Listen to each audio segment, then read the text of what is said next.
Hi, this is the Cartoon Koala, and I think it's about time I do what is probably my most requested video of all time. And no, it's not Wiggles related. So you guys probably remember a while back when I did both a tier list for a bunch of old Nick Jr. shows and a tier list for a bunch of old Disney Jr. shows. They are two of my most popular videos. And while I don't consider them to be among the absolute best, they definitely are two of my favorite videos that I've done. And since those two videos, I have gotten several comments asking if I could do a tier list video in the same style for the third of the big free preschool blocks, I guess, PBS Kids. But to be honest, I was always a bit hesitant to do PBS Kids for a couple of reasons. The main reason being I just didn't watch PBS Kids as much as I did Nick Jr. or Disney Jr. And I think a big part of that comes from the fact that while a lot of people watched PBS Kids just because it was literally all they had to watch, I actually had cable. Well, satellite, but you get the same channels. Either way, I had a lot more options than people who could literally watch nothing but PBS. And in the TV listings, it would always be isolated from all the other kids channels, probably because it shares airspace with regular PBS, which isn't exactly a kids channel, and also probably because it's broadcast and not cable. So while I certainly watched a handful of shows on PBS, they never really stood out to me as much as the ones on Nickelodeon or Disney or Cartoon Network. In fact, most of the shows that really stuck out to me as particularly good and memorable were the shows on PBS's afternoon block, PBS Kids Go, which consisted of their shows that were aimed at a slightly older audience than their normal programming. So, instead of preschool, elementary school. I'm sure my 5-year-old self felt really cool and edgy for watching these big kid shows. But for kids who didn't have cable, or satellite, or even streaming, PBS was pretty much all they had. So you know what, why don't I shine the spotlight on some PBS shows that I watched when I was younger? The only problem after that was finding exactly what my cutoff would be. I mean, for both Nick Jr. and Disney Jr., I did from the launch of their 24-hour channels to 2014, since 2014 is around the time that I would have stopped watching them. But with PBS, they didn't have an official 24-hour channel until 2017, which would have been when I was already out of the target audience. And also, I never really had the channel properly. My only exposure to it was on vacation, whenever it would just so happen that the TVs there had it, and during the time when I no longer had satellite or cable period, and was relying entirely on streaming. As it turned out, the PBS Kids app had a 24-hour live stream of their 24-hour channel, and admittedly, I would semi-regularly put that on to sleep to during the night, which means yes, the time when I probably watched the most PBS Kids was when I was in, like, the 5th grade, and it's also the reason why I have a dozen or so Arthur episodes memorized, since they would always show the same few episodes over and over and over again. But ultimately, I decided that the cutoff would be from 2010-ish, since that's the first year where I would have been old enough to logically remember a show if it was airing on PBS, to 2014, you know, the same cutoff year as both Nick Jr. and Disney Jr., since, again, it's when I would have been exiting the target audience for these shows. Though I will admit this, unlike Disney Jr. and Nick Jr., there are a few of these shows that I don't remember watching, period. So this was actually my first exposure to them. Though ultimately, there are less shows on here than both the Disney Jr. and Nick Jr. tier list. Disney Jr. had around 30, and Nick Jr. had around 40, while this has just a little bit under 30 shows on it. And you also might be noticing that I'm using the actually good tier list site instead of the crappy knockoff that I used for my previous two videos. And if you want to know why that is, it's because I forgot my password for the crappy knockoff site, and every time you try to reset the password, it says there's a server error. Yeah, I probably shouldn't have been using that site to begin with. And the reason why I didn't use the actually good one that everyone else uses in the first place is because I at least used to think that they required a Twitter account to log in. But when trying to sign in this time, and was actually ready to make a Twitter account exclusively just for using the site, as much as I didn't really want to, I found out that you could actually use your Google to sign in too. I really hope this was a recent addition, because otherwise I feel really stupid. One more thing.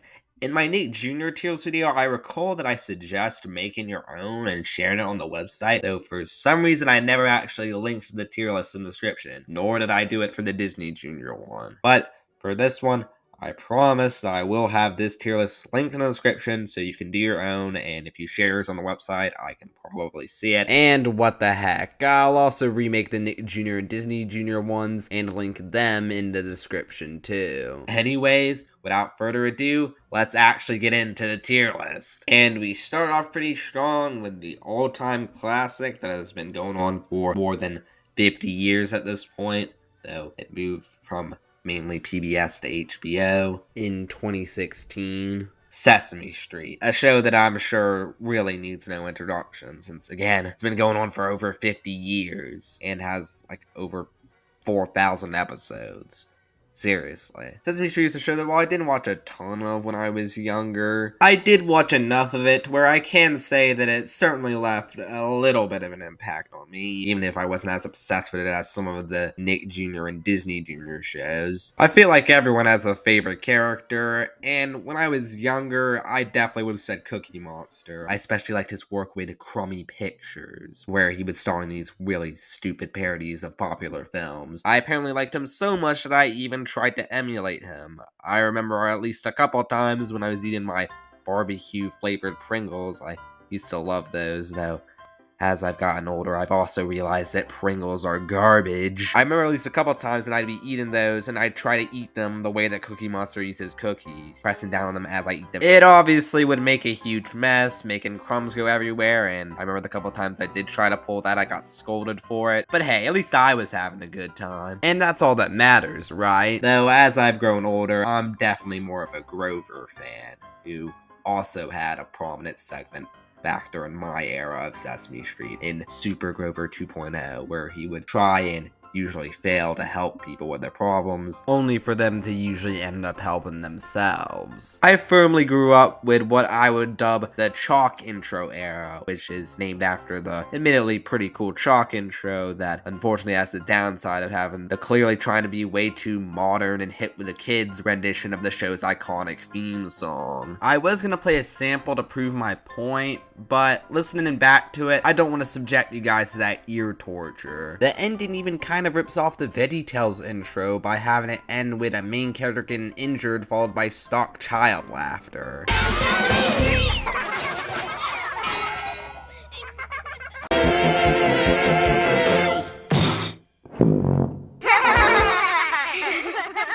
I mean, it's probably a complete coincidence, but still. I'm on to you, Sesame Street. And the show had some pretty memorable segments during this period. Not just the aforementioned Cookies, Crummy Pictures, and Super Grover 2.0, but Bert and Ernie were also represented with their stop-motion series, Bert and Ernie's Great Adventures. Two of the residents would be a pair of roommates named Bert and Bernie. The two had actually both been gay. And obviously Elmo was at the forefront with both Elmo's World and later Elmo the Musical. Elmo taking up half the show with Elmo's World? You know, I like Elmo, but I don't think he deserves to have half of the show devoted to himself. That's bogus. But of course, besides just the Muppet characters, there were also some iconic human hosts like Alan, who I'm pretty sure is still there to this day, and my personal favorite, Chris. Oh, and who can forget the Veggie Monster arc? Are you freaking kidding me? Cookie Monster can't eat cookies? But as you'll see, a recurrent theme with these PBS kids shows is that I have a lot more nostalgia for the Flash games than I do the actual shows. PBS Kids and Sesame Street were two of the only websites that they let us use back in computer class when I was in kindergarten, so I played both of them a lot. Sesame Street is a show that's kind of hard to talk about in just a short segment since,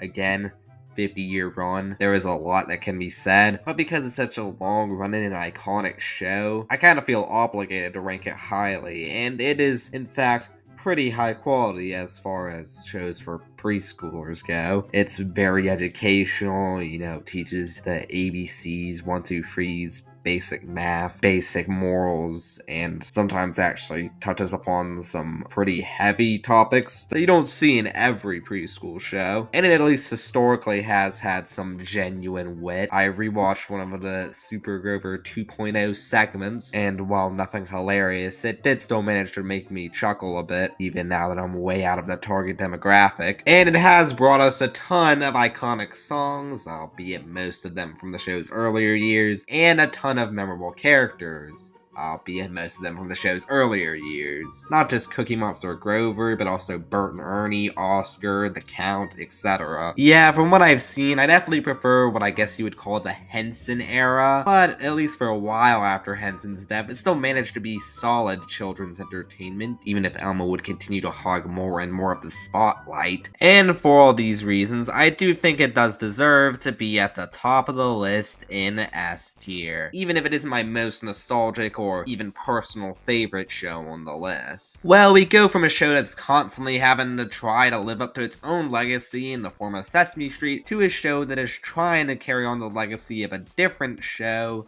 with Daniel Tiger's Neighborhood, which of course is a spin-off to the classic Mr. Rogers' Neighborhood, just only focusing on all the creepy puppet characters who now, instead of being creepy puppets, are all animated in cheap flash. And also, it's not actually about said creepy puppet characters, but their children. But I digress. Obviously, when you're trying to be a spiritual successor to what is often considered one of, if not the greatest children's television program of all time, those are some pretty big shoes to fill. And I certainly commend them for trying. But without the man himself at the helm, you're never gonna have that same feeling of connection between the audience and the host that you felt in the original show. Though I probably shouldn't hold that against them, since it would have been literally impossible. Ultimately, it is little more than a serviceable preschool slice of life cartoon that does put the same focus on emotional and social development as opposed to academic development that the original show did. Albeit while not touching nearly as heavy of the subject matter as the original show would touch from time to time, or even that other PBS shows like Sesame Street and Arthur would. Though a particularly memorable episode for me is the one all about potty training. The dream sequences in that one are especially odd. Though what's really funny in the show is when the characters get mad, because they literally have to angrily announce that they're mad. I can't go outside to play on the beach? That makes me so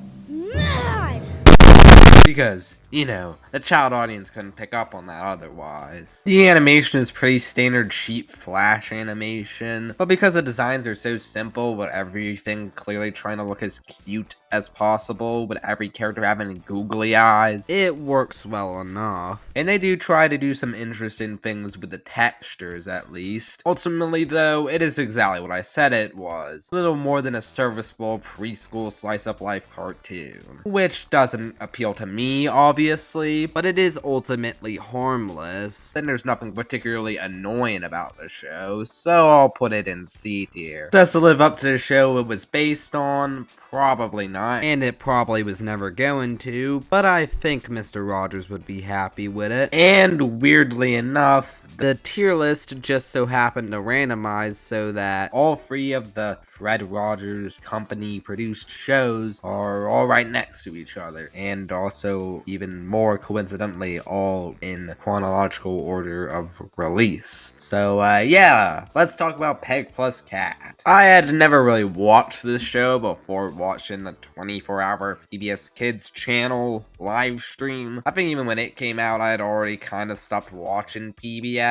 But when I did actually watch it on the 24-hour PBS Kids channel live stream, I found it was a charming enough and slightly witty preschool cartoon designed to teach kids basic math concepts. And watching it now for this video, I feel pretty much the same way about it. Really, the only negative I have to say about it is that the kid who voices Peg herself always speaks really loudly in the show, which gets a bit annoying. But that could easily just be bad direction, and I'm not gonna really rag too hard on a child voice actor, since most child actors are not very good. Besides that, the theme song is pretty catchy, even if the people singing it can't really sing. Like I said, it can be surprisingly witty from time to time, and I like the art style. It's one of those shows that has a very simple, doodle-like art style, but it's stylized enough to where it doesn't come across as lazy. And I like that the backgrounds are always made of graph paper. It's a nice touch. B tier. And completing the Fred Rogers Company trilogy, we have Oz Squad, which, like Pecpa's Cat, I didn't really watch when I was actually in the target demographic for PBS, since, again, I was already kind of growing out of PBS. And whenever I saw the commercials for it, I thought it looked really stupid, which I can understand why someone would think that from first glance. And like Pecpa's Cat, I'm pretty sure the first time I actually sat down and watched an episode was on the PBS Kids 24-hour channel. And while with Pecpa's Cat, I found that I liked the show at least a little. Odd Squad, I found out that I actually really liked it. And still do, in fact. From the creators of Out of Jimmy's Head and Wally Kazam, Odd Squad is a show about this organization of child agents who all have names that start with the letter O, which brings up the questions of, is it required that you already have an O name to enter the organization, or is name changing a possibility? Does everyone have a unique O name? Are there really enough unique O names for an organization of this size to have every employee have a unique O name? And don't even get me started on the questions of how old the organization or its seemingly eternally youthful leader, Miss O, is. But like most things in the show, you're not really supposed to think too hard on it. But anyways, it's an organization that helps people whenever there are strange occurrences, often using math, which is where a lot of the show's unique brand of absurdist humor comes into play.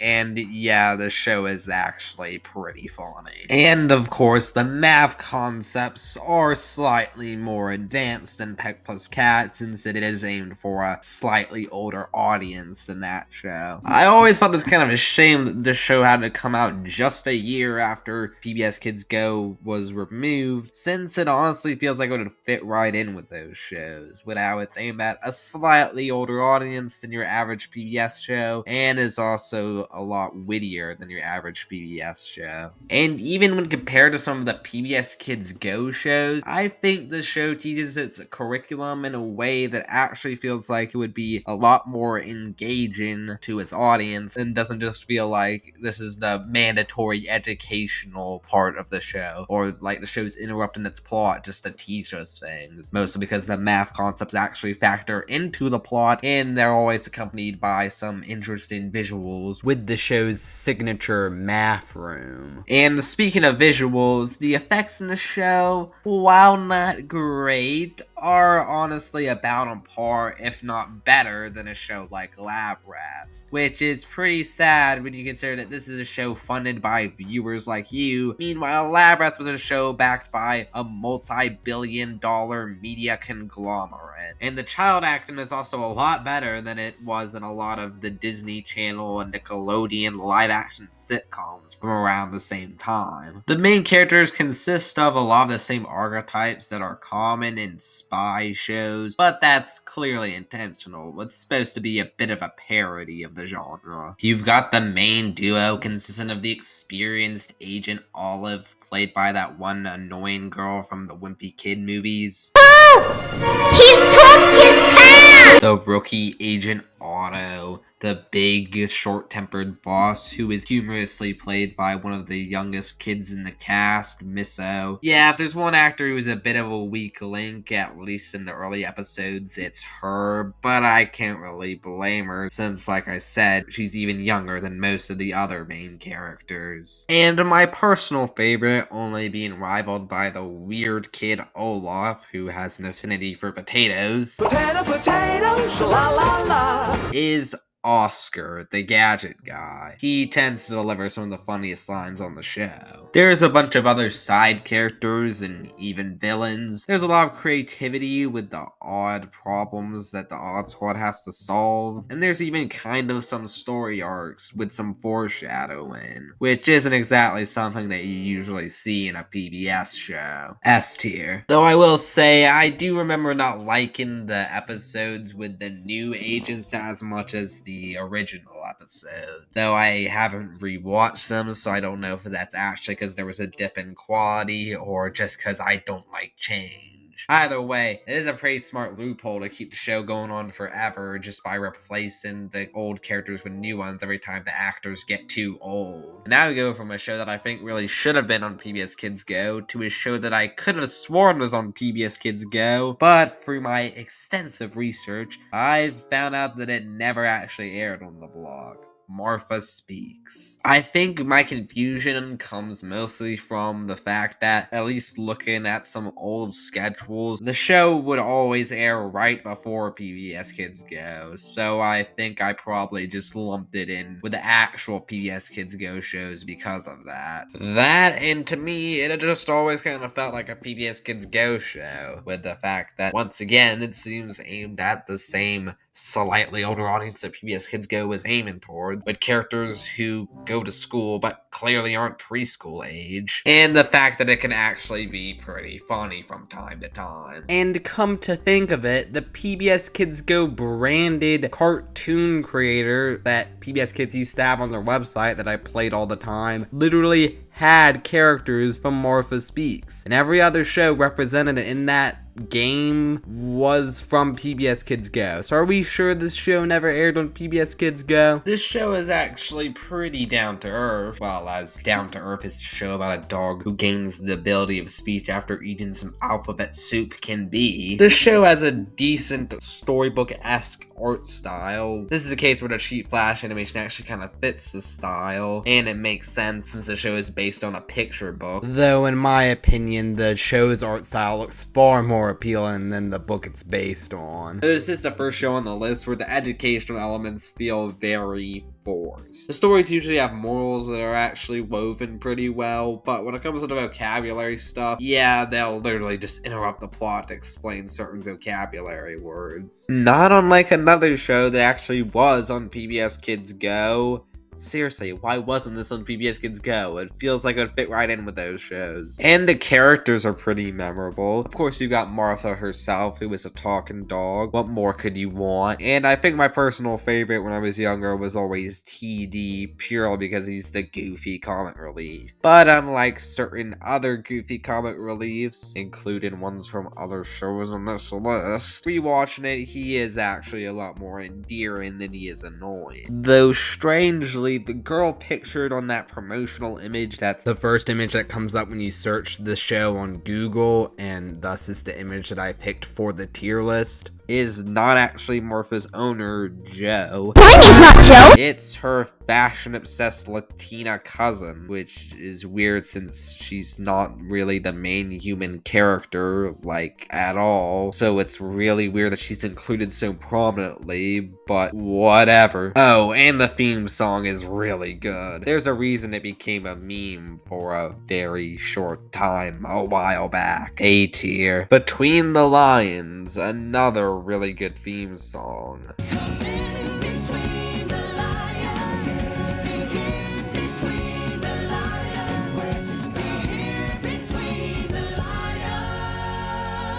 This is a show that I only vaguely remember watching, as well as playing its website. Basically, if you're not familiar with it, it's a puppet show about these lions who run a library, and obviously it's with the purpose of teaching kids how to read. It is very similar to Sesame Street, not just in the fact that it's an educational puppet show for preschoolers, but also it's got the same sort of variety show format, where every episode has a main story with short educational segments in between, done in a variety of styles. Some puppets, some live action, some animated. It definitely helps give the show variety. That and the puppetry in the show is pretty impressive. It's not actually a Muppet production, but there is a lot of crew overlap between the show and Sesame Street, no pun intended. And you've got a lot of the same voices that you'll hear in pretty much every puppet show in the 2000 2000s, though some of the segments can be a little bit disturbing. If you have any sort of nostalgia for the show and are feeling particularly nostalgic, I would recommend rewatching an episode. There are tons of episodes for free on YouTube. A tier. And now we come to a rather infamous show on the list, Caillou. I mean Caillou. Yes, it's been the subject of tons of internet hatred, rumors that the main character has cancer, and tons of weird Go animate videos. Now it's time to do Fortnite dances for stress relief. Fortnite, Fortnite, Fortnite, Fortnite, Fortnite, Fortnite. This is epic. Oh, and also some phenomenal YouTube poops. Why so much hatred towards this seemingly innocent kids cartoon? It's because Caillou was a whiny little brat who rarely ever faces consequences of his actions. Always acting like a Republican politician by throwing tantrums until he gets what he wants. Giving children unrealistic expectations.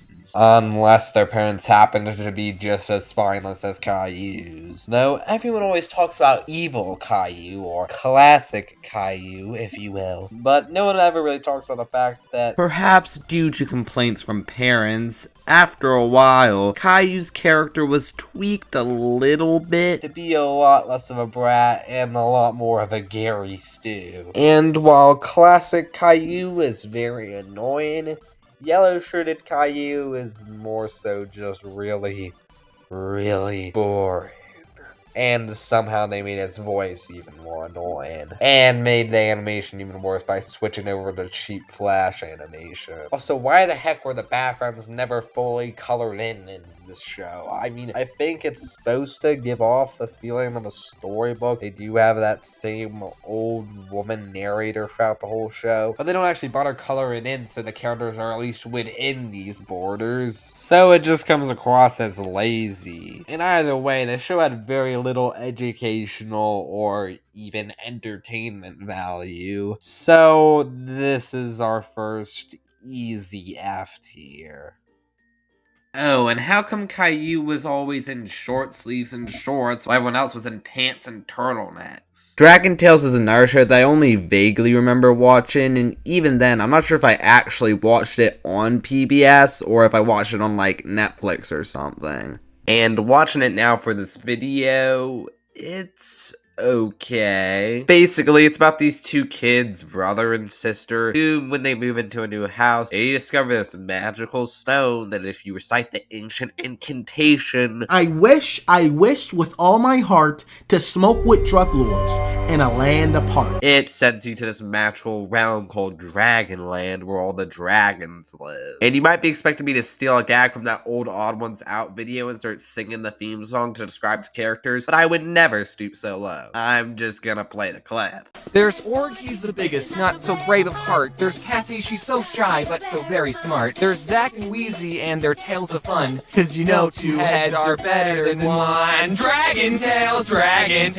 it's almost time for Dragon. It is a pretty catchy theme song, but I can't say I really enjoyed the show that much in general. It's very slow paced, the morals are obvious, and some of the characters' voices are kind of annoying. But it's ultimately harmless. C tier. Now, Thomas is a show that has a pretty big adult fandom, but it's also another show that I really don't remember watching all that much. I must have watched it at least a little. I mean, I liked it enough to dress as Thomas for Halloween one year, but frankly, I remember my younger cousin being much more into Thomas than I ever was. And if I had watched it, I don't know if it would have been one of the eras that's looked on more favorably by the big Thomas fans. But to pay respect to those fans, and because from what I've seen of classic Thomas, it definitely has a charm to it, I'll put it in low A tier. Postcards from Buster is a show that I am very certain I never watched before making this tier list video. I mean, in the 2010s it only aired 2 episodes, and that was in 2012, so there wasn't much of a chance for me to watch it. I was very much aware of its existence though. I had seen the backdoor pilot episode. It was part of the actual Arthur show. It was one of those episodes that they showed over and over and over again on the 24-hour channel. There was a game based on it on the PBS Kids website as part of Arthur. They played the theme song in one of the Arthur Flash games on the PBS website. Hey, Buster! where you want to. And in the actual main Arthur show, they had a little segment at the end called Postcards from You, clearly based on the show. And speaking of that theme song, it is really good. I think it honestly could compete with the actual main Arthur theme song in terms of how good it is. Hey, Buster, where you want to. If you've seen the Postcards from Buster episode of Arthur, the format of this show is very similar to that, where there isn't actually that much animation. Most of it is just some crew member probably filming live action footage of people in whatever place Buster is supposed to be in that particular episode, while the live action human people, which definitely brings up some questions in the Arthur canon, they have to pretend that they're talking to a cartoon rabbit, sometimes more convincingly than others. I do think it is a very unique and interesting way to show kids different people's cultures, even if I think the format might have worked a bit better as simply a one-off format breaking episode of Arthur than an actual full show. The episode that I watched for this video was all about the border. The border. They even played this really cheesy song about it like 5 times throughout the episode. Across the border, across the sea. Yeah, the theme song is pretty good, and the original Arthur show had some pretty good songs from time to time, but this one, not so much. Also, in the episode I watched, I felt like everyone was constantly yelling at Buster. I mean, in the animated segments, you had all of Buster's friends demanding that he speak to their pen pals, and in the live-action segments, you had an army of androgynous children quite humorously grilling Buster for not focusing on their needs. Come on, Buster, you should be helping. Just go and help, Buster. For the last time, Buster. But hey, I'm glad they at least kept some of Arthur's signature, weird, funny dream sequences. I'll put this one a high B tier. Most of the things that weren't good about the episode, I could at least poke fun at and laugh at. And most of the good stuff in the episode I watched was pretty good. Fetch with Rough Ruffman, another show with a really good theme song. And it's a bit different from our previous shows, in the sense that it's a reality game show. A pretty typical one, with 6 young contestants being sent on crazy challenges, all in the pursuit of points, and whoever has the most points at the end of the season wins the game. And of course, since it's PBS, all of the challenges have to have educational elements to them. Some of the challenges were pretty interesting, but what really set the show apart was that the host was a cartoon dog. The titular Rough Ruffman, who sometimes the kids' interactions with aren't all that convincing, but he's the character who brings humor into the show with his commentary and subplots, especially later on when they add side characters like his grandma or Chad the mouse. They even do some sort of story arcs with him later on, and you can tell they thought he was a really good character, since even after the original show ended, he would get spun off into some shorts of just him and the other animated characters on PBS Kids' website. I definitely played the heck out of this show's Flash games. Our first true PBS Kids Go classic. Top of A tier. And next up we have another PBS Kids Go classic, Arthur. While I don't know if this should be considered the absolute best, this is definitely my favorite show on the list, and my favorite PBS Kids show. It's another long-running show, though not quite at the scale of Sesame Street. It ran for about 26 years before it ended a couple years ago, which was quite surprising because it kind of just seemed like one of the shows that was going to go on forever. Though I'm gonna be honest, it wasn't necessarily my favorite when I was really young, watching it on PBS Kids Go. I liked it fine enough, but it wasn't my favorite. I wouldn't say I really got into it until watching episodes on the PBS Kids 24-hour channel live stream, which again is when I was in like the 5th grade. It was free watching the same dozen or so episodes over and over again, and I found that I really liked the show. I liked it so much, in fact, that I took it upon myself to watch the whole show from start to finish. I stopped around season 11 due to a loss of interest. But the fact that I made it that far really goes to show how much I like this show. In case you're not aware, which is weird considering how well known the show is, it's about an aardvark named Arthur, though the fact that all the characters are animals is actually pretty irrelevant. He also sort of infamously looks almost nothing like an actual aardvark. Heck, they even point this out in the show itself. Mom!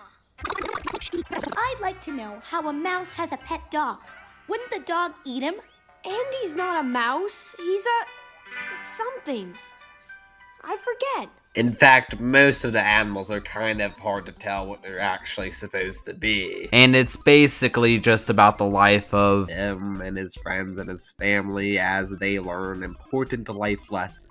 And you might be wondering what's so great or special about that. And honestly, I don't really know how to explain it, but this show just has such a good vibe to it. The plots and lessons are usually very simple, but well told. And when they do try to tackle something a bit more heavy, it's usually very well done. The animation was never great, but had its charm, at least until they switched to Flash later on in the series to save money. Mark Brown definitely has a unique style. And the show can actually be really funny sometimes. I already mentioned during Postcards from Buster, the show's signature, bizarre, yet really funny dream sequences. And I also already mentioned that, yeah, early on the show had some pretty good music, not just the theme song. And that added to the fact that the show also had a pretty good atmosphere to it. And of course, there's a ton of lovable and memorable characters. My personal favorites being Buster, Binky, and Mr. Ratburn. And most of the funniest moments come from them. Even DW, who is almost universally hated, while she can be very annoying, she does have her moments and even some good episodes focusing on her. Honestly, I find Muffy to be the much more consistently annoying character. Like most shows that go on for as long as it did, there was a bit of a decline in quality as it went on, again, especially after they switched to Flash, but at its peak, it was a really good show. And that's why I think it belongs in S tier. Next is the second show on the list, which I don't remember watching like at all, Design Squad.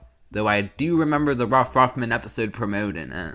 And like Postcards from Buster, there really wouldn't have been much of a chance for me to see it, since all that aired from it in the 2010s was a 10-episode spin-off called Design Squad Nation in 2011, which kind of ditched the whole competition aspect and just made it about the host traveling around the world to use engineering to make kids' dreams come true. I considered watching one of these episodes since they'd be part of the only ones that I could logically remember watching at some point, even though I don't. But then I thought if I was going to judge the show as a whole, I should probably judge the actual main seasons. And even then, I couldn't force myself to sit through an entire episode. Not that it was horrendous or anything, it was just really boring. Honestly, the show just kind of confuses me. There's nothing about it to me that really screams PBS Kids. Unlike another competition show, Fetch with Rough Ruffman, there's not any sort of twist or hook or identity to it. And even the challenges in Rough Ruffman are much more engaging than anything in here.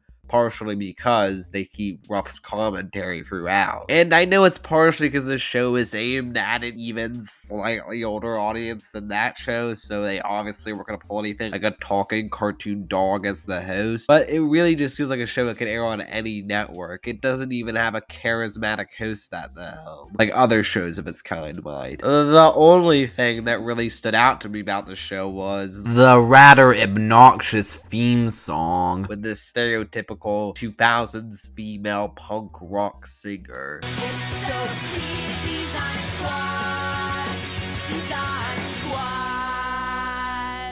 I'm sorry to anyone who remembers watching the show and liked the show, but honestly, even though there's nothing that bad about it, I really just don't get it, and because of that, I'm gonna put it in high F tier. Again, not horrendous, I just don't see the appeal. Word World. This show is about this weird world where literally everyone and everything is made out of the letters that spell out what they are, with the obvious purpose being teaching kids spelling. Though one has to wonder, since we do see characters assembling and disassembling different objects by taking apart the letters in this world, could you do the same thing with a living creature? Is that how they murder in this world? Or do they just spell out the word knife? Okay, that was a really stupid observation. I apologize for that one. But basically, the show focuses on this main group of animal friends, all of whom are literally just named after what animal they are. Oh, and also there's a narrator who sometimes just straight up interacts with the characters in the show because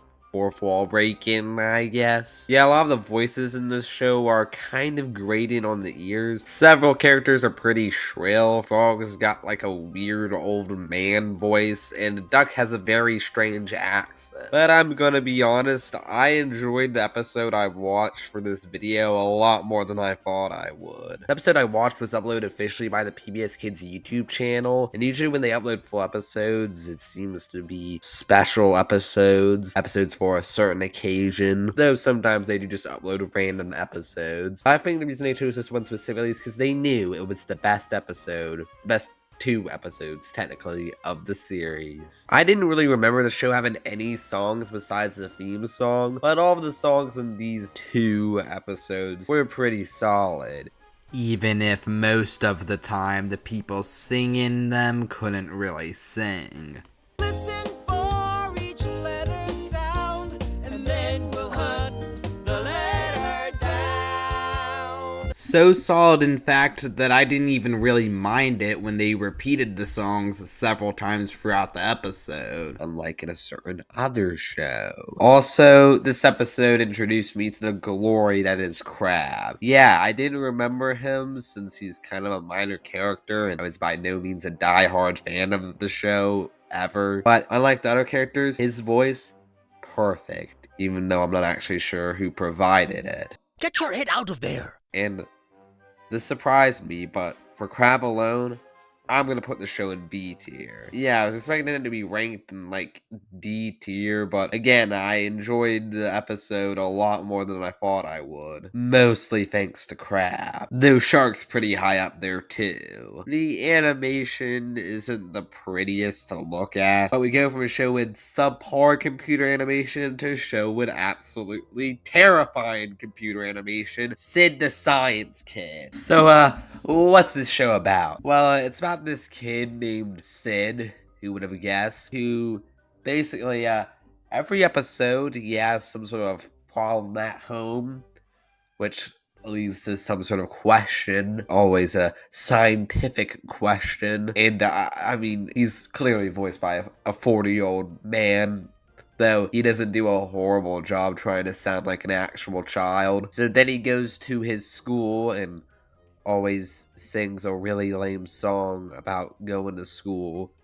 Seriously, this is like the lamest kid ever.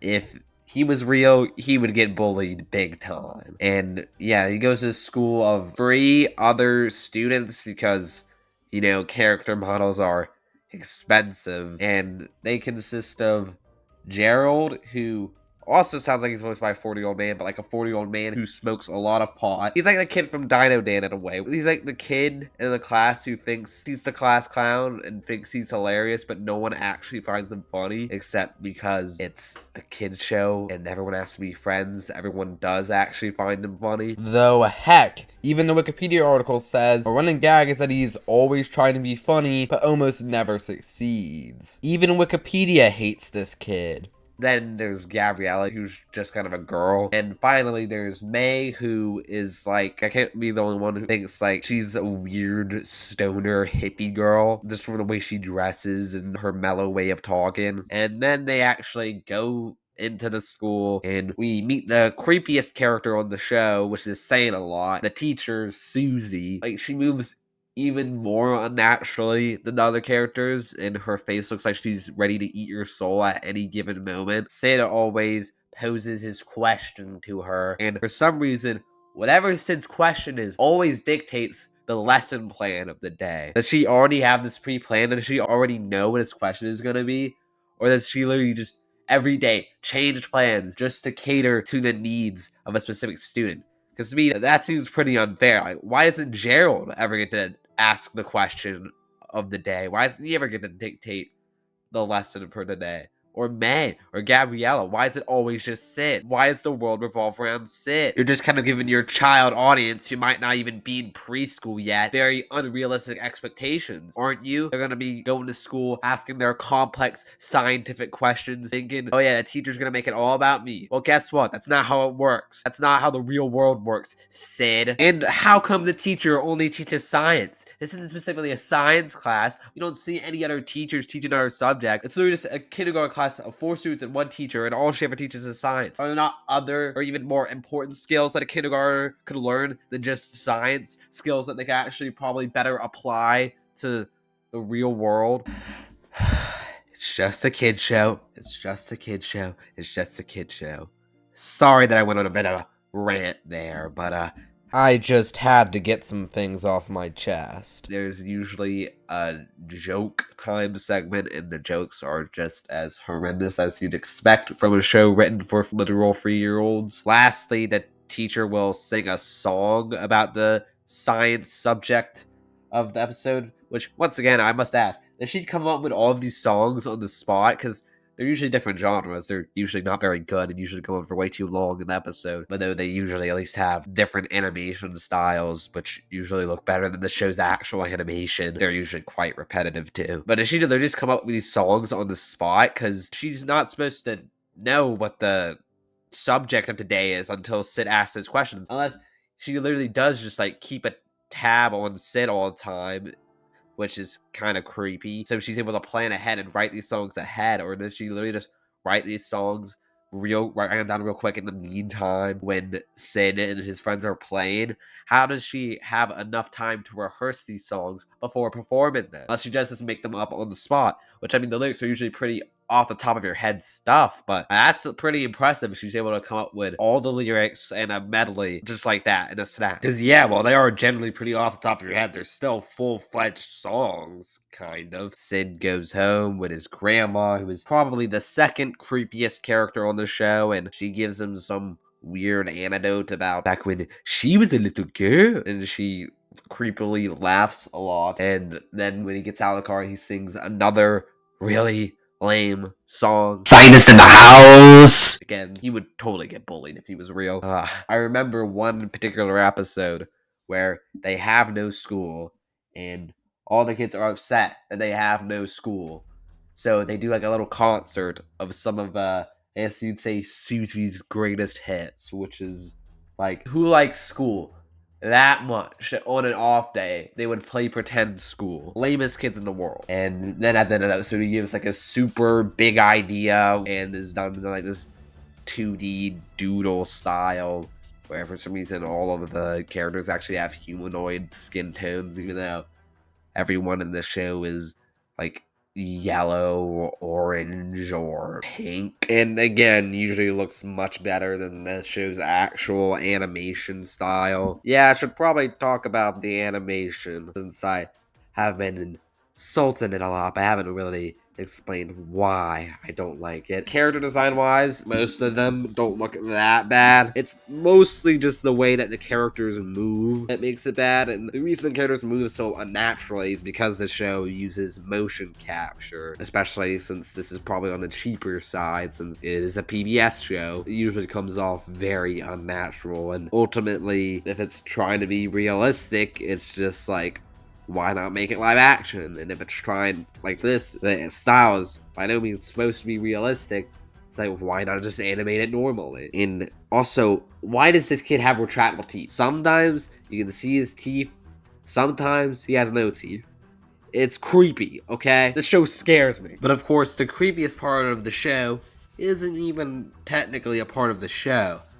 It is the lost episode, quote unquote, Where Did I Come From? Which is actually just behind the scenes short where Sid asks his parents, where did he come from? And instead of giving him the birds and the bees, they make him phase through the wall, which apparently leads to the studio where the show is made, and basically finds out that his whole life is a lie, and at the end, his parents erase his memory. It was on the Jim Henson Company YouTube channel for a while, but then when people actually started calling attention to it, I think, it got deleted and was lost media for a small amount of time, but you can still find it re-uploaded on YouTube, at least last time I checked. I know it was probably supposed to be funny, but it is just a very odd way to show kids the behind the scenes of your show for literal preschoolers. From how negatively I've been talking about the show, you probably think I have some sort of personal vendetta against it, but not really. I liked the show fine enough when I was younger. I never found it that creepy. I even remember I watched the movie when it premiered on PBS. You know, the movie that featured Chinese characters named Nianyu and Ying, who are really smart. And also a wacky scientist played by Christopher Lloyd, because, yeah, he's one of those actors who doesn't know how to refuse a paycheck. Yeah, I've got to do a full review of that movie someday. There used to be a pretty funny review of it on YouTube, but unfortunately, like a lot of that guy's other reviews, it has been lost to time. D tier.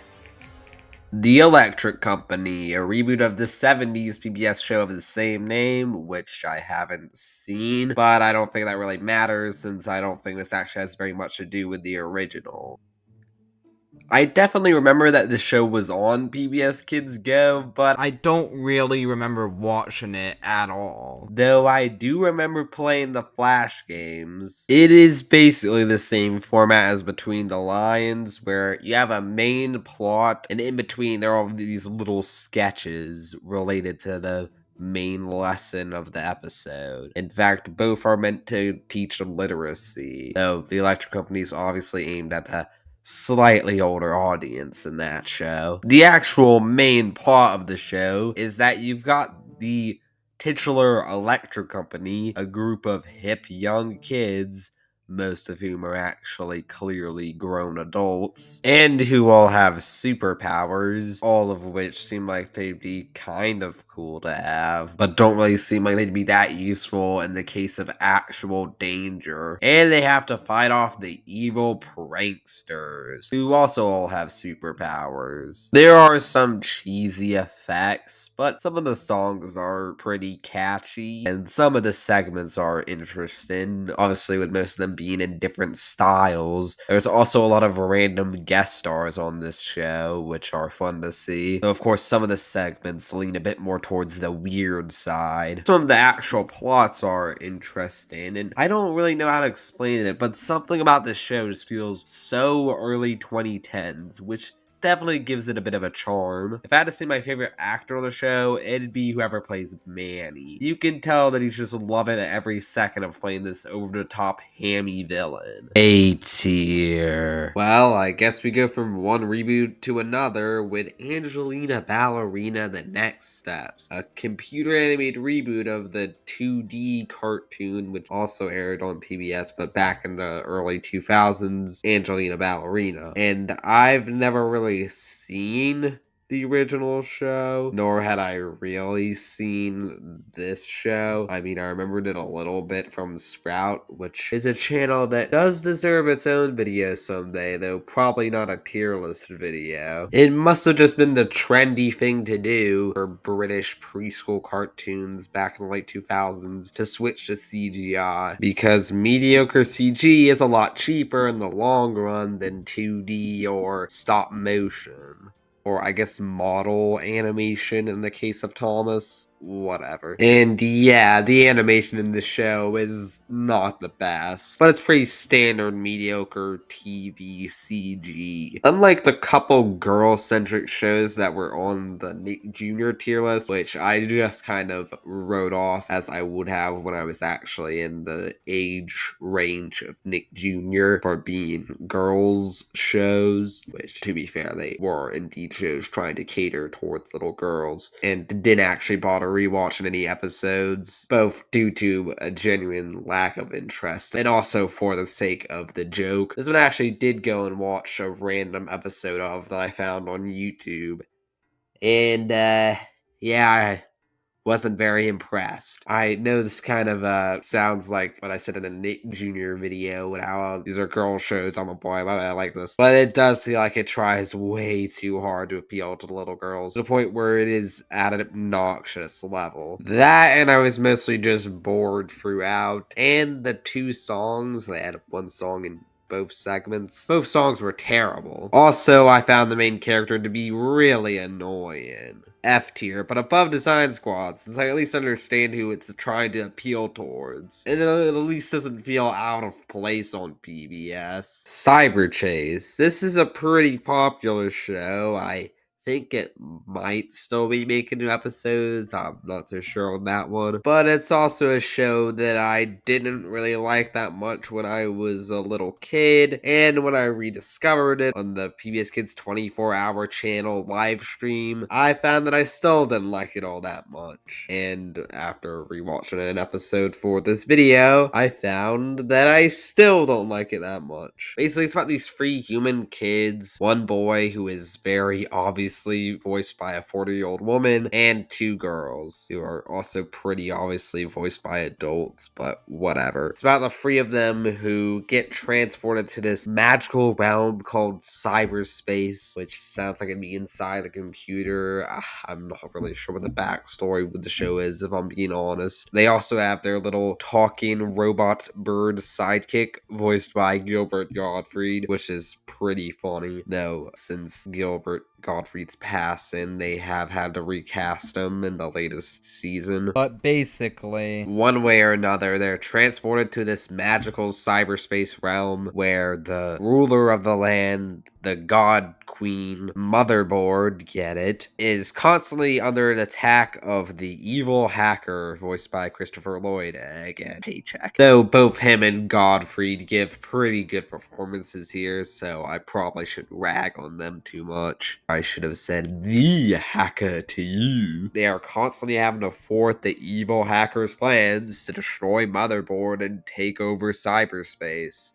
Get it? And it's also a bit of a cyber chase. Get it? And of course, since it's on PBS, it has to be educational. They solve math problems along the way. And yeah, this is probably one of the worst shows when it comes to the educational elements. It feels like the plot always grinds to a halt just for them to stop and explain the math concept of the episode. Not that the plot was that great to begin with, as the episodes tend to be quite formulaic. And despite there being kind of an overarching story, there's not really much progress to it. It's about as strong as the overarching story in Sonic Underground. I remember there was one episode where a hacker actually successfully infects Motherboard with a virus and is able to finally take over cyberspace. And you're thinking, oh crap, the main villain got what he wanted. He took over their world. What is he gonna do now? I don't know.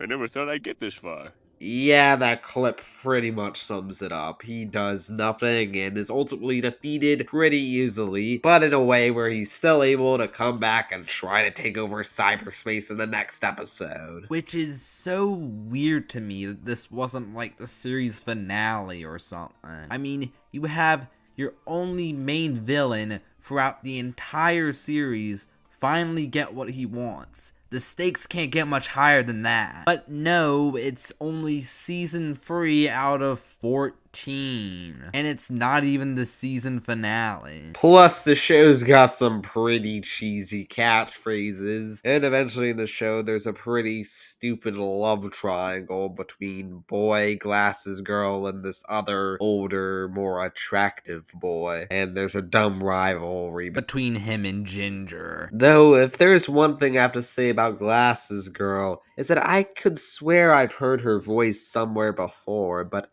I can't quite put my finger on it. But the hacker packets do have potato in them. That's real food. Oh my god. See, being the mayor's daughter is very important.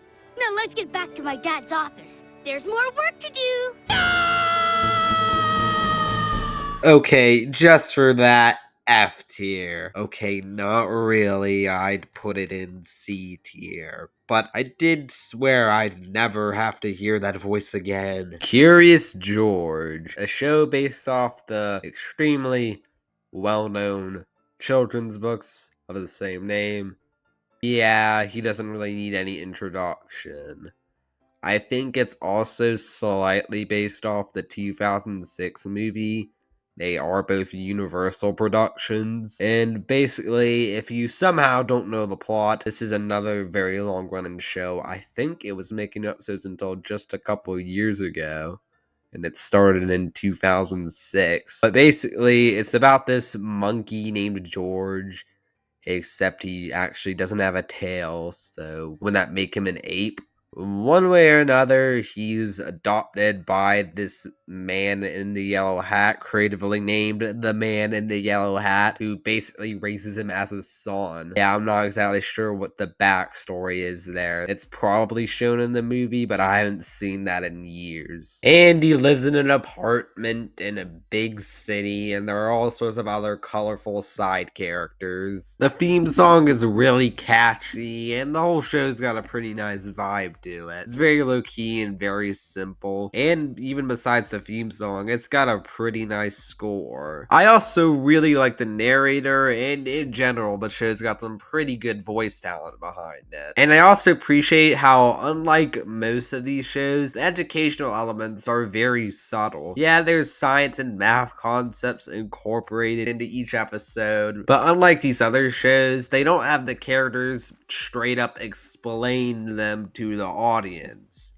or to each other, but what feels like it's to the audience. And also, it actually affects the plot. The most in your face it gets are the "and now a word from us kids" segments. I know those are from Arthur, but they'd have very similar segments in this show between segments. Really, my only complaints about this show are, one, it is a bit formulaic, with a lot of episodes revolving around George screwing something up, and then he has to fix it, but then it turns out that however he screwed something up was actually a good thing. And two, and it's kind of related to this, George gets away with pretty much everything. And sometimes it is very forced how they have things work out good in the end. I know it's a show for preschoolers, so things are usually going to work out well in the end for the main character, but in one of the episodes I watched for this video, the whole conflict was built around the fact that George was too short to ride a roller coaster. But then at the very end, the pirate from the commercial for this amusement park, which we saw earlier in the episode,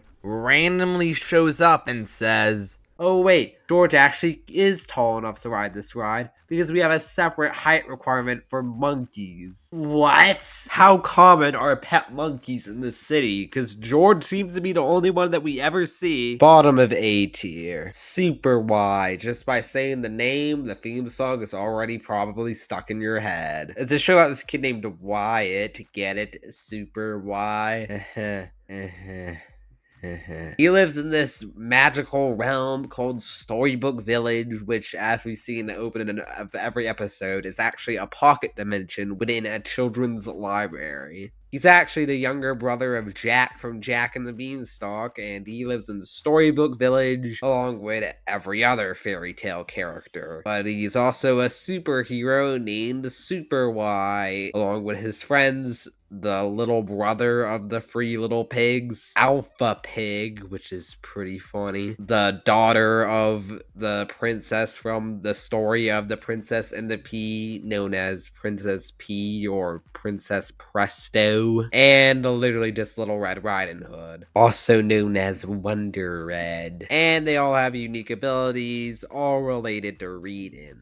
So, not really that impressive. They're also all kind of redundant towards each other. Despite being superheroes, they're actually pretty much completely self-serving, as each episode focuses on them having a problem, so they all meet at their secret clubhouse, and they go inside a book, usually a weird, more preschool-friendly version of a fairy tale or something fairy tale adjacent, though sometimes it is a completely original story, and as they go into the book, they find all of the super letters they need to find the answer to their problem. How exactly the fairy tale characters both exist in reality in the Storybook Village, but also in these books within the Storybook Village is pretty confusing, but I'm pretty sure Athena P already went over that in her videos, so I'm not gonna really go into it. This show had me spinning around thinking I turned into a superhero. The animation is okay. When they enter the storybooks, it has a bit of a pop-up book style, but boy did it get a downgrade when they brought the show back for a third season. It's a perfectly serviceable preschool cartoon designed to teach kids how to read. But the one thing that makes this show stick out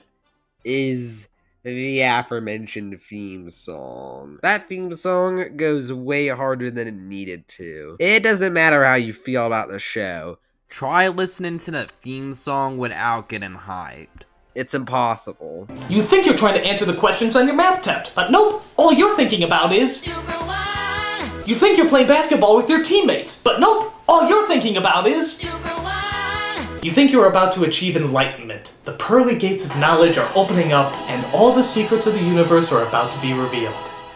But no! All you're thinking about is... The singer just sings it with such passion, way more passion than anyone who's singing the theme song for a preschool cartoon should. And because he sounds so genuinely excited, it gets you excited right along with him. It's probably the best theme song on this list, which is saying a lot. And of course, with such a wonderful voice like that, you're probably wondering, well, who is it? Who sang the theme song to Super Y?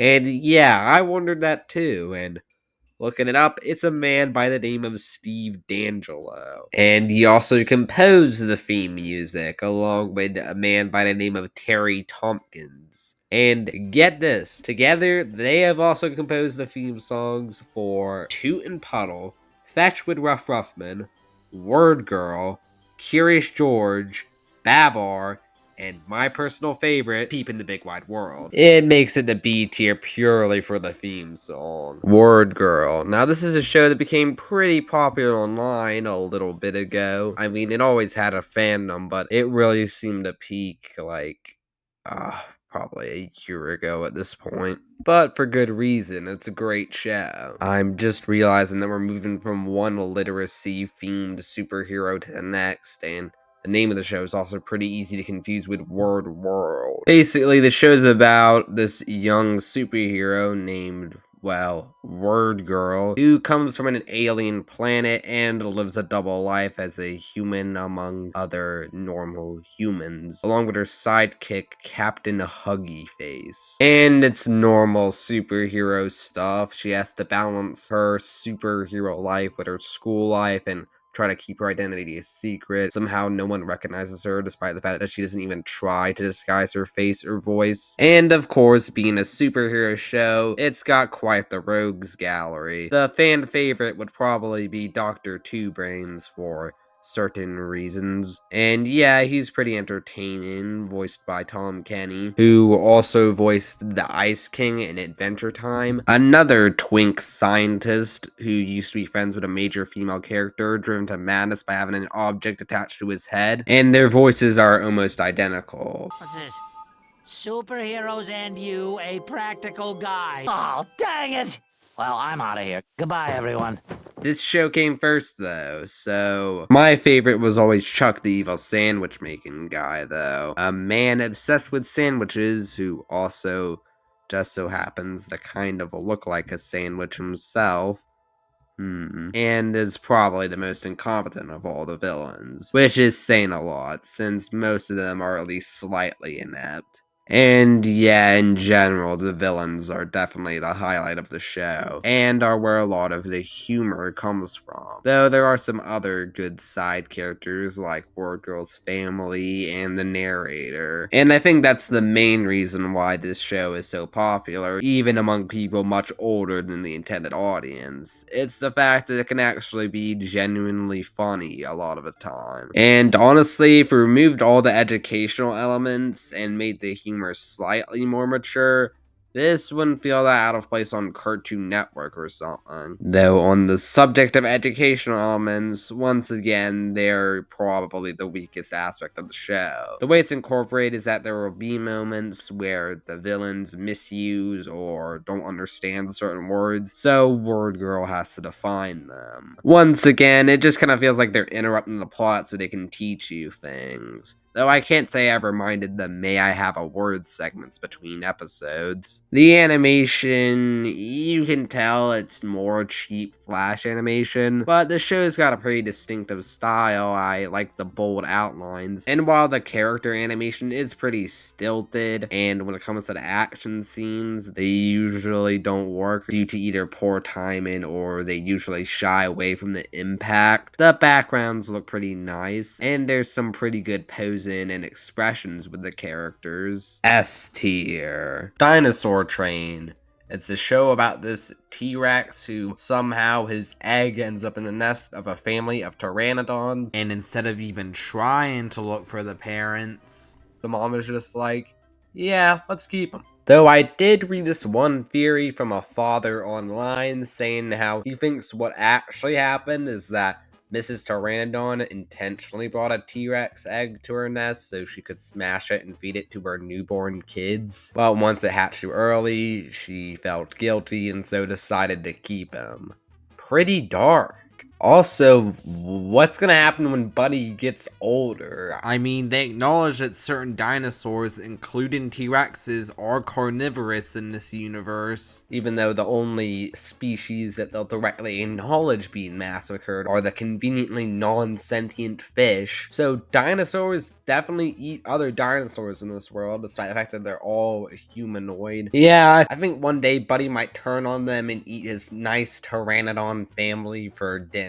The main plot of the show is that every episode they go on the titular dinosaur train, which is a time-traveling train which they use to travel back and forward in time, but only the different dinosaur eras. It always made me wonder, what if the conductor managed to figure out how to travel past the dinosaurs? What if he learned about the asteroid that killed them? Would he tell anyone about it? What if he traveled forward enough to find humans? Would the dinosaurs take over the earth? And surely there's gotta be some negative consequences to this constant time traveling. But of course, you're not really supposed to think about any of those things, because the main purpose is to teach you about a bunch of dinosaur facts. And it's pretty cool because dinosaurs are pretty cool, even if most of them probably didn't look much like how they're depicted in the show. The one girl, Shiny, I used to always find her really annoying. But of course, then there's Dawn, who is pure good. B tier. Right in the middle.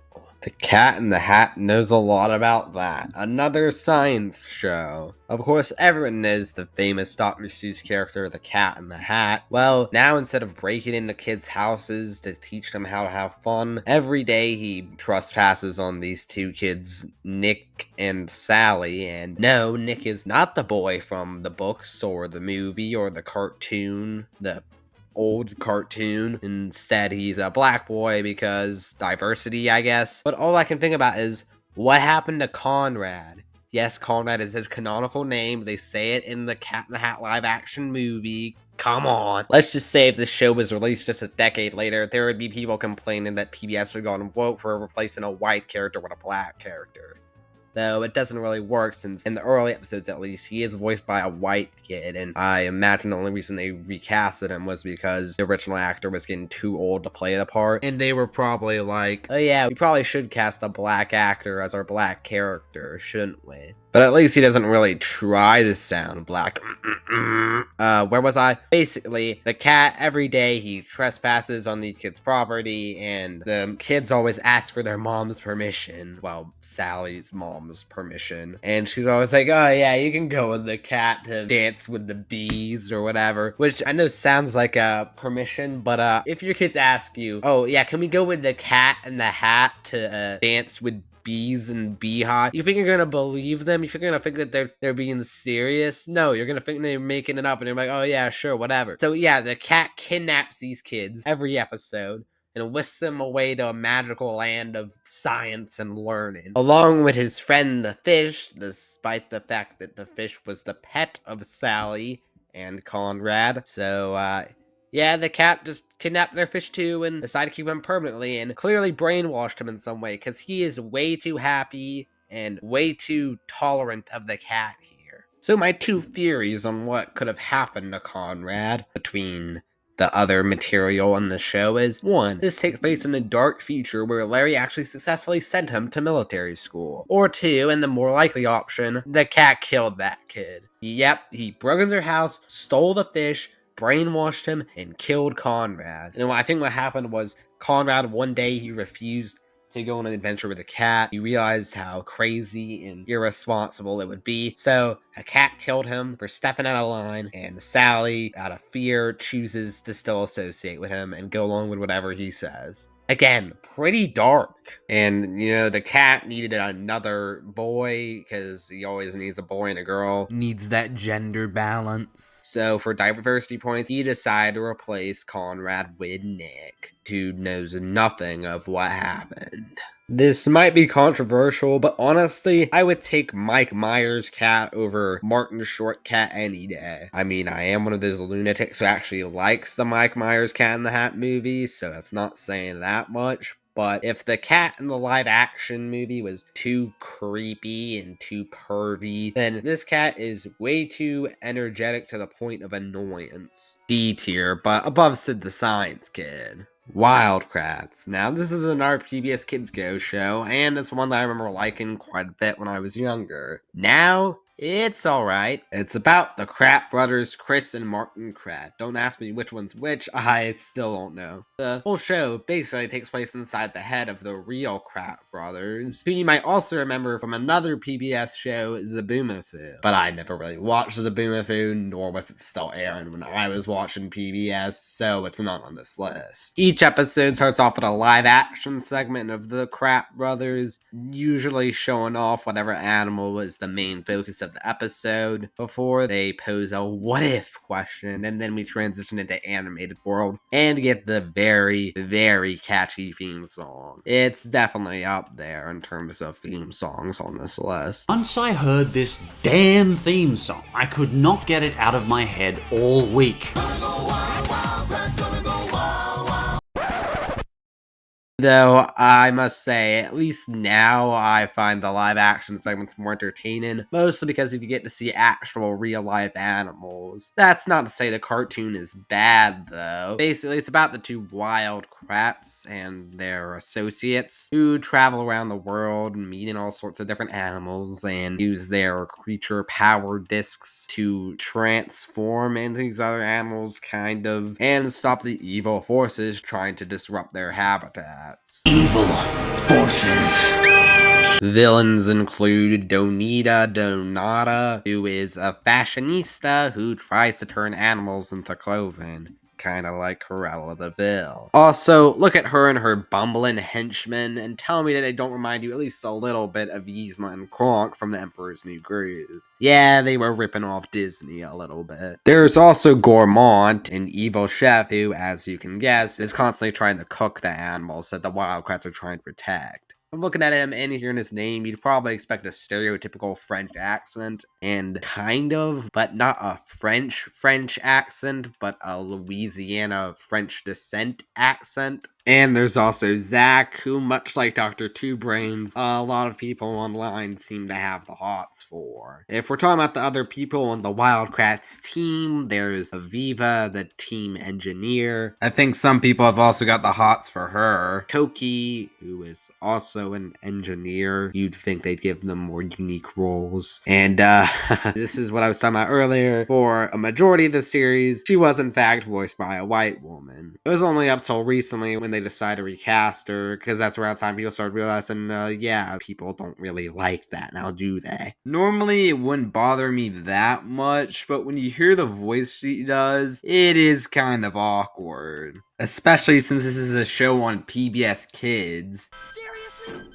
The wow fact alert this early? But you know what? She's not even the worst member of the Wildcrats team. No, the worst character is frickin' Jimmy, this stupid ginger-haired hipster. He's what I like to call the twist of the show. Basically, the twist is named after Twist from the Fresh Meat Band, and it's basically anytime you have a show where there's a main group or team of friends, and basically the twist is when there's the one character who is almost never helpful, adds almost nothing to the team, and is a complete incompetent fool. You just wonder why the other characters choose to associate with them, and they never add anything besides really stupid jokes that they are always incredibly overconfident in, despite the fact that they are almost never actually funny. Seriously, just look at this guy and tell me you don't want to punch him in the face. He always has some really stupid look on his face that makes you want to punch him. Again, though, I wouldn't call the animated segments bad. They're pretty cheesy, and the animation looks pretty flat, even when compared to the other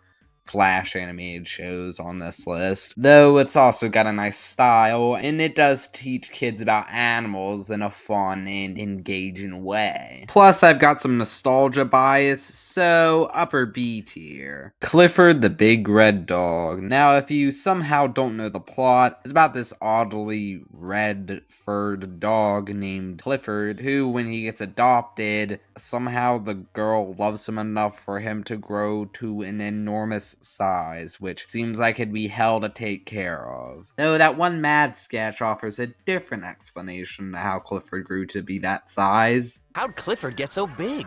It says he got that way from a lot of love. Aww.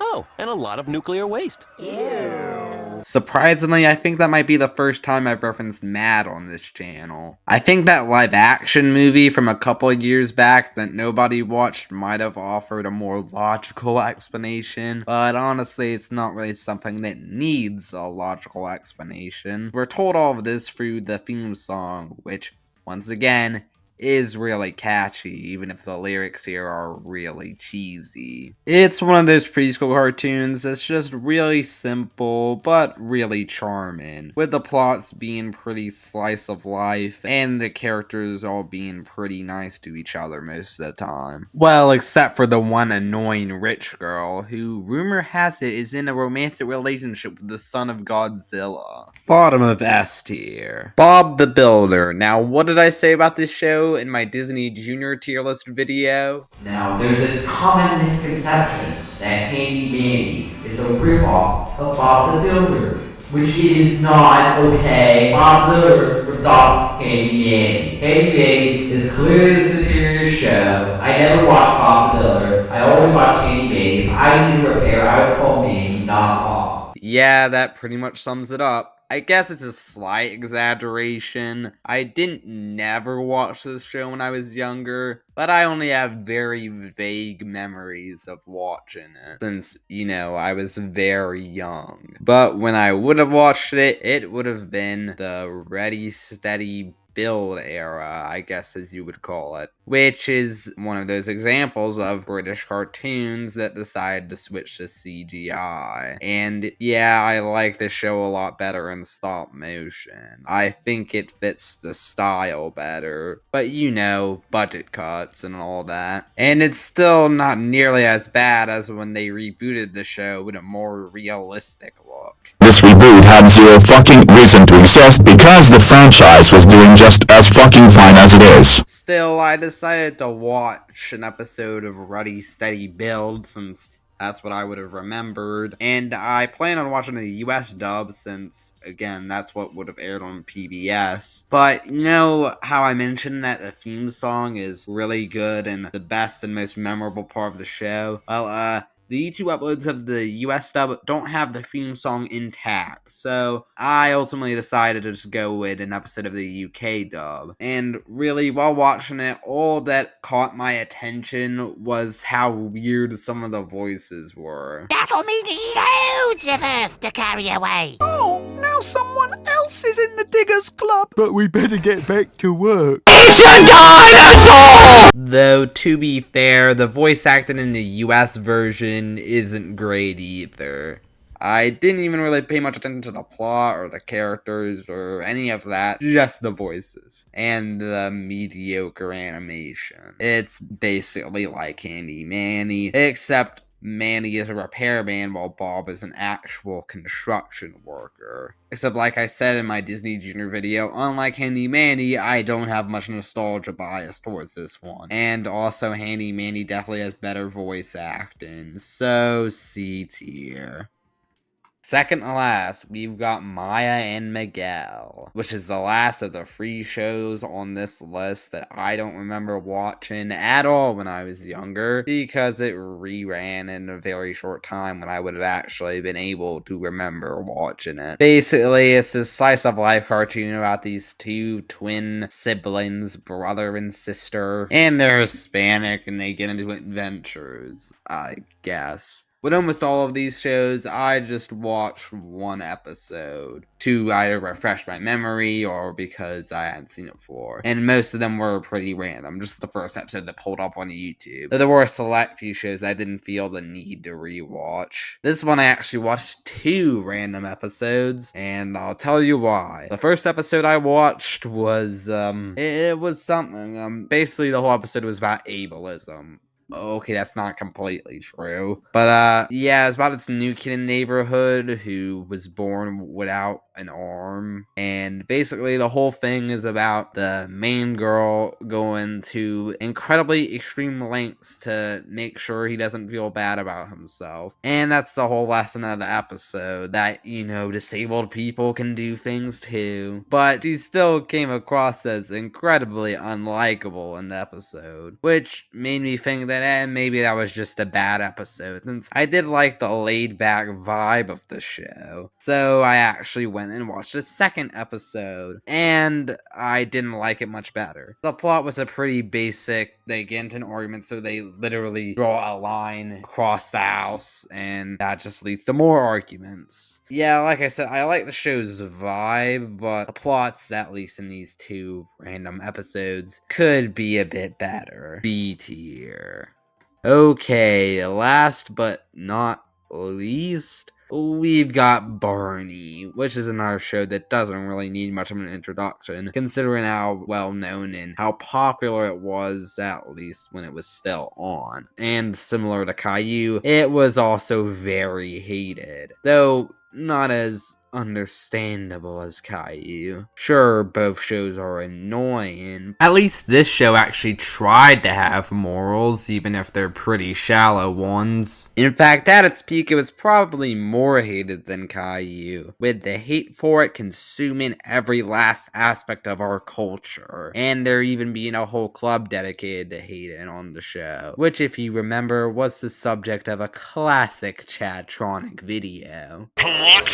The hatred for it was so strong, there was even a whole 2-part documentary about it on Peacock, at a streaming service that nobody has. I heard the TED TV show was pretty good though. I hope that will still be relevant by the time I post this video. And since then, the hatred for the show and the character has definitely died down a bit. And yeah, I definitely was a bit of a Barney fan in my younger years. Though I primarily remember watching the direct-to-video specials as opposed to the actual show itself. But how do I feel about him in his show now? Well, I can't say I really enjoyed the show, but it's not exactly a show that is supposed to appeal to me. It is a show that is designed exclusively for the youngest of kids. If for some reason you don't know what it's about this rotating cast of kids who every day after school they seemingly meet in the schoolyard. Boy, there's nothing better to do after school than stay at school and play.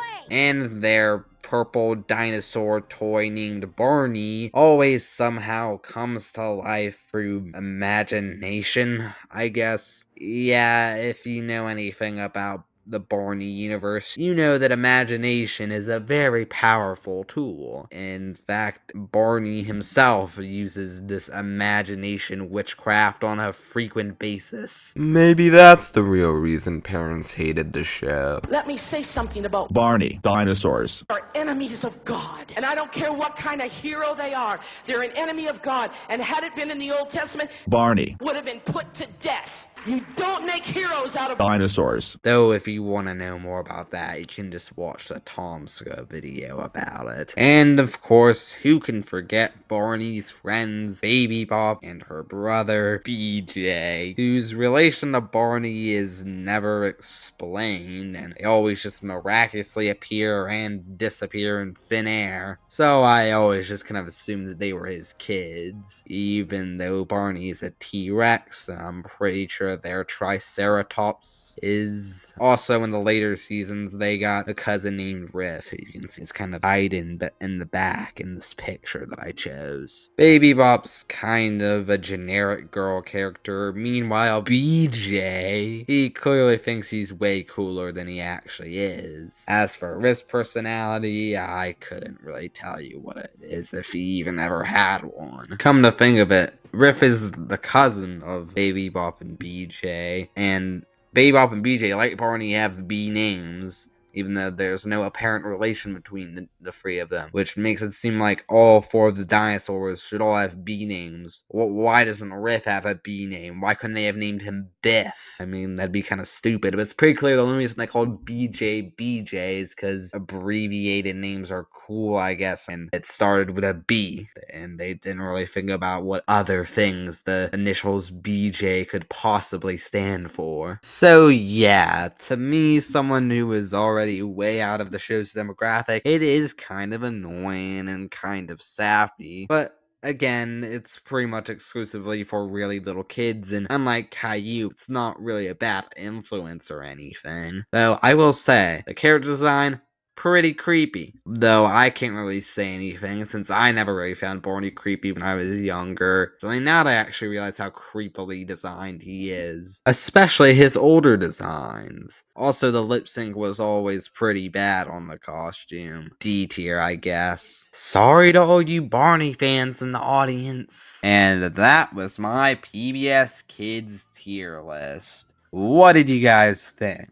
I feel like that was definitely shorter than my Disney Junior one and probably shorter than my Nick Jr. one. It's definitely got less shows than both of those, so as was shown by the Disney Junior one, that's not always an indication. Though I also felt like in general I didn't have as much to say about these shows, since again I'm not as nostalgic for most of them. Though I'll guess we'll see how long it ends up being once I'm actually finished editing the footage.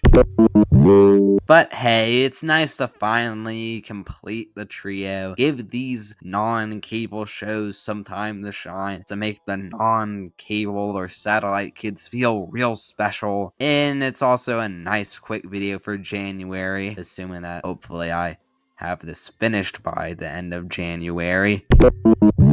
And I can also take solace in the fact that it'll almost inevitably get a ton more views than my previous video. Like I said, the tier list will be in the description, along with the Nick Jr. and Disney Jr. tier list probably. So feel free to post your versions of this tier list and tell me how wrong I am in the comments. Or maybe you agree with everything I had to say, though. I find that very hard to believe. Also, remember to like this video if you, well, like this video, and subscribe if you want more high quality content like this. Anyways, as always, I'm the Cartoon Koala, and I will see you in the next video. Bye.